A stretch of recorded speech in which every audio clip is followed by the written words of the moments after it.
Hi everyone, আসসালামু আলাইকুম। আশা করছি আপনারা সবাই অনেক ভালো আছেন। আমরাও সবাই আলহামদুলিল্লাহ ভালো। আমার আরও একটি নতুন ভিডিও দেখার জন্য আপনাদের সবাইকে ওয়েলকাম জানাচ্ছি। আমি ফারহানা কবির অরিন। তো এখন হচ্ছে সকালের দিকে, আমি মিহিকে এখন নাস্তা দিলাম। ও চকো খাচ্ছে দুধ দিয়ে। আর সকালে তো এমনিতে সবার অনেক কাজকর্ম থাকে, সেই থেকে আজকে একটু মনটা একটু বেশিই খারাপ, মানে কিছুই ভালো লাগছে না, কি বলবো। কেমন যেন লাগছে আমার, মানে আমি নিজেও বলতে পারছি না আমার কেমন লাগছে। এমনকি আমার খিদাও লাগছে না, কিছু খেতেও ইচ্ছে করছে না, এরকম অবস্থা। মানে কিরকম যেন লাগছে, কি হচ্ছে না হচ্ছে কিছুই যেন বুঝতে পারছি না। তো এদিকে আমার প্রচুর কাজ জমে আছে রাত থেকে, তো এগুলো সবই আমার ক্লিন করতে হবে, আবার দুপুরে রান্নাও করতে হবে। ভালোও লাগছে না কিছু। এদিকে আমি কিছু বিচি ভিজিয়েছি, তারপরে আমার আদা বাটাটাও শেষ হয়ে গিয়েছে, সেগুলো বের করে নিলাম। তো এখন এগুলো ছেলে নিচ্ছে। আসলে যতই মন খারাপ হোক কিংবা কোনো কিছু হোক, খেতে তো হবে, পেটের তো ভাত দুটা দিতে হবে, যার কারণে কিন্তু কাজ কাম এটা সেটা করতে হয়। তো স্বাভাবিক জীবনযাপন করতে হয়। অনেকে হয়তো বা বলবে মন খারাপ বলছেন, ঠিকই তো খাচ্ছেন। আসলে যারা বলে তারা কি না খেয়ে বসে থাকে? এগুলো আসলে বলা ঠিক না আমি মনে করি। তার উপরে পুরো পৃথিবীতে এরকম পরিস্থিতিতে কিছু মানুষ আছে, মানে এই টাইপের কথা না বলে হয়তো বা তাদের পেটের ভাতগুলো হজম হয় না, বুঝি না। মানে ওরা এমনভাবে বলে যে মনে হয় যেন ওরা না যায় নামাজের মধ্যে বসে আছে আর দোয়া করছে, এই আর কি অবস্থা। প্লিজ কেউ কিছু মনে করবেন না আমার এই কথাতে, জাস্ট আমি বললাম আপনাদেরকে। আসলে আমরা তো নামাজ দোয়া সবই করি, কিন্তু খাবার দাবারও এগুলোও করতে হয়। এমন না যে সব মানুষই শুধু নামাজ দোয়া যায় নামাজে বসে আছে, সব কাজই করে।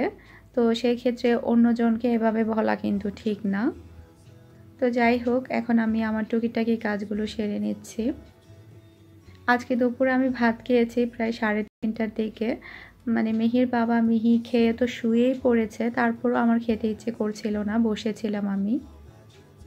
এখানে 1 তারিখ পর্যন্ত সব ধরনের ফ্লাইট বন্ধ করা হয়েছে, এরপরে দোকানপাট সব কিছুই বন্ধ করা হয়েছে। প্রয়োজন ছাড়া বাহিরে বের হতে নিষেধ করছে, এক প্রকার বন্দি জীবনের মতো। তো বুঝতে পারছি না 1 তারিখে ফ্লাইট চালু হবে কিনা, সেটা হয়তো বা পরিস্থিতির উপর ডিপেন্ড করবে।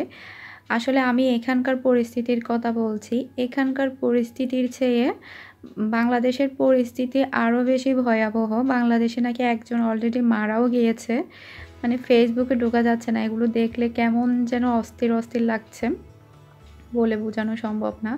এরপরে এমনকি ডাক্তাররা পর্যন্ত অসুস্থ হয়ে যাচ্ছে। কয়দিন পরে এমন দেখা যাবে ডাক্তার আর নার্সরা ভয়ে চিকিৎসা দিবে না রুগীদেরকে, রুগীরা বিনা চিকিৎসায় মারা যাবে, এরকম পরিস্থিতি আসতেছে বাংলাদেশে। তো এখন আসলে মানে কিছুই বুঝতে পারছি না, বাংলাদেশে যাওয়া ঠিক হবে কি না, নাকি এখানে থাকা ঠিক হবে কি না, কিছুই বুঝতে পারছি না। মানে কেমন যেন লাগছে আসলে, মানে আমি নিজেও জানি না আমার কেমন লাগছে। মানে কেমন যেন একটু অস্থিরতা, মানে কিছু, মানে মনে হচ্ছে সব কিছুই যেন অন্ধকার হয়ে আসছে, এরকমই মনে হচ্ছে। বুঝতে পারছি না পুরো পৃথিবীতে এগুলো কি হচ্ছে, বা কখন সব কিছু স্বাভাবিক হবে আগের মতো, সেদিনের জন্য অপেক্ষা করছি। আল্লাহ আমাদের সবাইকে মাফ করে দিক। আমরা অনেক বেশি পাপ করে ফেলেছি, এগুলো সবই আমাদের পাপের শাস্তি। তো এখন আমি আদাগুলোকে পেস্ট করে তারপরে কৌটার মধ্যে ভরিয়ে নিচ্ছি। আর এখন তো ভিডিওর মধ্যে এই সম্পর্কে কথা বললেও দুষ হয়ে যাচ্ছে, না বললেও দুষ হয়ে যাচ্ছে। কথা বললে দেখা যাচ্ছে অনেক রকম কটু কথা শুনতে হচ্ছে, এরপর না বললেও দেখা যাচ্ছে আপনারা ব্লগাররা তো মহা আনন্দে আছেন, আপনাদের তো কোনো অনুভূতি নাই, কই একবারও শুনলাম না যে কোনো ব্লগার এটা নিয়ে কথা বলেছেন। মানে এরকম আর কি পরিস্থিতি। আসলে আমার টেনশনটা বেশি লাগছে এটাই যে যেহেতু আমি প্রেগনেন্ট, সামনে কীরকম হবে রমজান, তো রমজানের পরে হয়তো বা কিছু একটা, তো বুঝতে পারছি না সে পর্যন্ত সব কিছু ঠিক থাকবে কি না, সেজন্য একটু বেশি বাড়তি টেনশন লাগছে।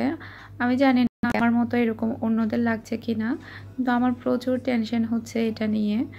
মানে কি হবে, সেই সময়টাতে পরিস্থিতিটা ঠিক থাকবে কিনা, সব কিছু স্বাভাবিক থাকবে কিনা, নাকি আরও ভয়াবহ পরিস্থিতি থাকবে, তখন আমি কি করব, আমার কি হবে, মানে পুরাই অন্যরকম লাগছে। আমি জানি না, তারপরও খেতে হবে বিদায় রান্না করছি, কিন্তু ইচ্ছে না থাকলেও যে করতে হয় সেটাই হচ্ছে কথা।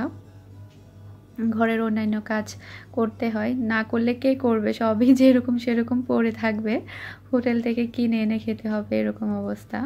তো এখানে আমি প্রায় অনেকগুলো বিচি ছিলেছি, রুই মাছ দিয়ে রান্না করব, সাথে রুই মাছের মাথাও দিচ্ছি, সাথে 2টা বেগুন দিব, আর কাঁচামরিচ দিয়ে রান্না করব আমাদের চট্টগ্রামের মতো করে।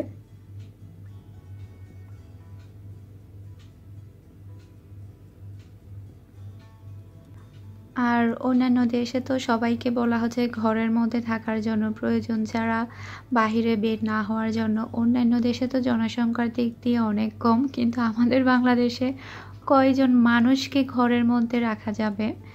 আপনারা সাধারণ রিক্সা যারা চালায় তাদের কথা ভাবুন, ওরা তো রিক্সাটা নিয়ে বের না হলে তো ওদের না খেয়ে মরতে হবে, এরকম অবস্থা। তো বাংলাদেশের ক্ষেত্রে রিস্কটা সবচাইতে বেশি, সেটাই খারাপ লাগছে। আর আমাদের চট্টগ্রামের ক্ষেত্রে যেহেতু বাবার বাড়ির মধ্যে বাবা মা ভাই বোন সবাই চট্টগ্রামে, টেনশন তো হবেই। তো সবার জন্যই টেনশন হচ্ছে। তো সর্বোপরি এটাই বলবো যে সবাই ভালো থাকুক, সবাই সুস্থ থাকুক, এমন মৃত্যু কাউকে না দুক যে মৃত্যুর মধ্যে জানাজা হবে না, কেউ আসবে না, নামাজ পড়বে না, গোসল হবে না, এরকম মৃত্যু কাউকে না দুক, এটাই কামনা করছি। আর যারা উল্টাপাল্টা কথা বলে বিভিন্ন ভিডিওর মধ্যে গিয়ে, আমার তো মনে হয় তারা মৃত্যুর আগ পর্যন্ত এভাবে বলে যাবে। সব মানুষ একরকম না, সব মানুষের কথার ধরনও একরকম না, সেজন্য আমি খুব বেশি নেগেটিভভাবে নিই না, পজিটিভভাবেই নিই। কারণ হাতের 5 আঙ্গুল একরকম না, সবার চিন্তাভাবনা একরকম না। আবার দেখা যায় অনেক মানুষের কথাটা থাকেই অন্যরকম, মানে ওরা বলে স্বাভাবিক কিন্তু ওটা হয়ে যায় একটু অন্য টাইপের। অনেক মানুষ আবার এরকম থাকে। তো আমার এখানেও আছে অনেক কে দেখি অনেক সুন্দর সুন্দর কমেন্ট করতে, আবার দেখি একটু উল্টাপাল্টা কমেন্ট করতে, এরপর দেখি আবার সুন্দর কমেন্ট করছে, এইরকমও অনেকজনকে দেখি। আর আমার কাছে মনে হচ্ছে আমার গলার স্বরটা একটু চেঞ্জ হয়ে গিয়েছে, বুঝতে পারছি না এটা সঠিক কিনা। আপনাদের কি মনে হচ্ছে আমার গলার স্বরটা চেঞ্জ হয়েছে? মানে আমার কিন্তু ঠান্ডা সর্দি কাশি কিছুই নেই, তারপরও মনে হচ্ছে গলার স্বর চেঞ্জ আমার। আর ওমানে যদি দোকানপাট খোলা রাখে তাহলে নাকি জরিমানা করা হবে। এমনিতে তো স্কুল কলেজ মাঠ এগুলো তো বন্ধ করেছে, এখন মসজিদের নামাজও বন্ধ করছে, শুধুমাত্র পরিস্থিতিটা যাতে ঠিক থাকে।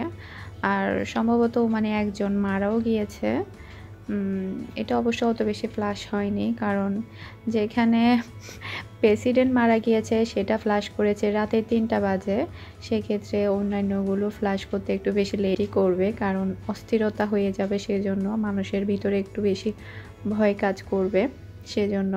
তো এদিকে আমার রান্নাটাও হয়ে গিয়েছে, আমি একটু ঝোল রেখেছি কারণ বিচিটা ঝোল টেনে ফেলবে সেজন্য।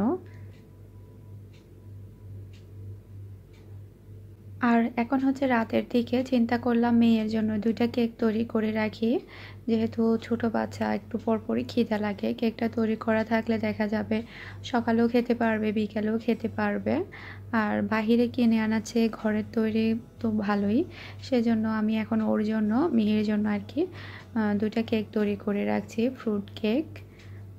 আমরাও খেতে পারবো, ও খেতে পারবে। আর অনেক দেশে দেখা যাচ্ছে কি খাবারই পাওয়া যাচ্ছে না, পুরো মার্কেট খালি করে ফেলেছে। কি আজব মানুষ, আমি বুঝি না, আমার মাথায় কিছুই ঢুকে না এগুলো কি। আর এই ফ্রুট কেকের রেসিপি অলরেডি আমার চ্যানেলে আছে, যারা দেখতে চান তারা অবশ্যই আমার চ্যানেল থেকে দেখে নেবেন, আমি লিঙ্কটা ডিসক্রিপশন বক্সে দিয়ে দেব, খুব সহজে আপনারা দেখে নিতে পারবেন। সে সাথে অনেক আপুর আমাকে রিকোয়েস্ট করছে, আপু তুমি বোরকা সেল করো তোমার বিজনেস পেজে, যেহেতু আমি নতুন শুরু করেছি। তারপরে হচ্ছে আরও অনেক কিছুরই রিকোয়েস্ট করছে। তো সেই ক্ষেত্রে আমি যেটা বলবো, এগুলো আমি করব, কিন্তু এখন না, আসলে এই মুহূর্তে না, খুব বেশি ঝামেলার দিক দিয়ে যাচ্ছি না। আপাতত যেটা চালাচ্ছি সেটাই চালাই।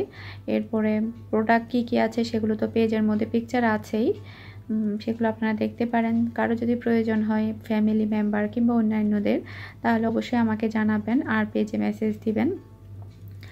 আর অনেকেই বলছে, আপু আমি তো ফেসবুক ব্যবহার করি না, আমি কি করতে পারি? তো সেক্ষেত্রে আপনাদের নাম্বার আমাকে দিয়ে দিবেন, তাহলে আমি করে নিব। এরপরে হচ্ছে অনেকেই বলছে, আপু তোমার পেজের নাম কি, বিজনেস পেজের? আমার বিজনেস পেজের নাম হচ্ছে অ্যারাবিয়ান বিউটি প্রোডাক্টস। তো রমজানের জন্য তো খেজুর আর ট্যাঙ্ক পাঠাচ্ছি আলাদাভাবে। এরপরে বিউটি প্রোডাক্টস, আরও বিভিন্ন রকমের প্রোডাক্টস পাবেন আপনারা। আমার প্ল্যান আছে অনেক কিছুই, তো একটু সময় লাগছে, যেহেতু একেবারেই নতুন শুরু করেছি, আস্তে আস্তে এতে করতে হবে, আর খুব বেশি তাড়াহুড়া করা ঠিক না। আমার এমনিতে প্ল্যান আছে ব্যাগ সেল করা, ভ্যানিটি ব্যাগ, ভালো ভালো ব্র্যান্ডের। তারপরে হচ্ছে আরও অনেক কিছুই সেল করার প্ল্যান আছে। দোয়া করবেন আমার জন্য যাতে আমি সফল হই।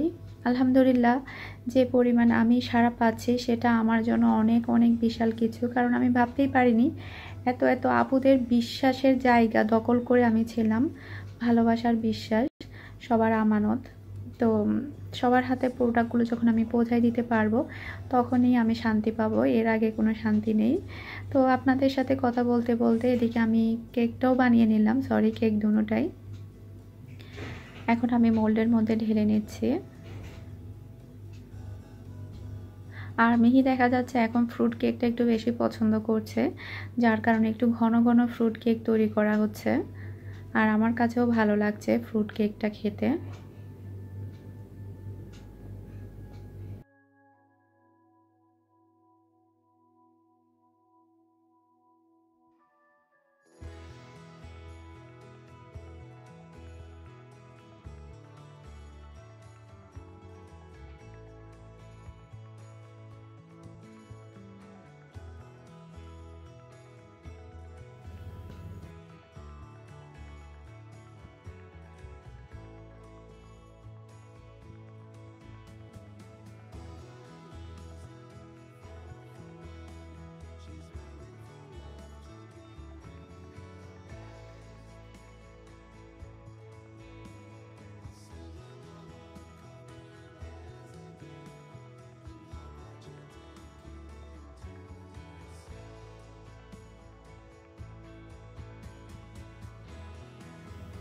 আমার দুইটা কেকই বেক করা হয়ে গিয়েছে, দেখুন খুবই সুন্দর কালার এসেছে কেকের মধ্যে।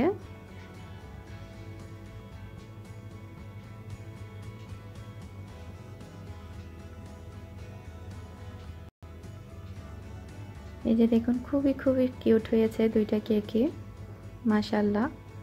আমার আজকের এই ভিডিওটা আমি আর খুব বেশি বড় করছি না, এখানেই শেষ করে দেব।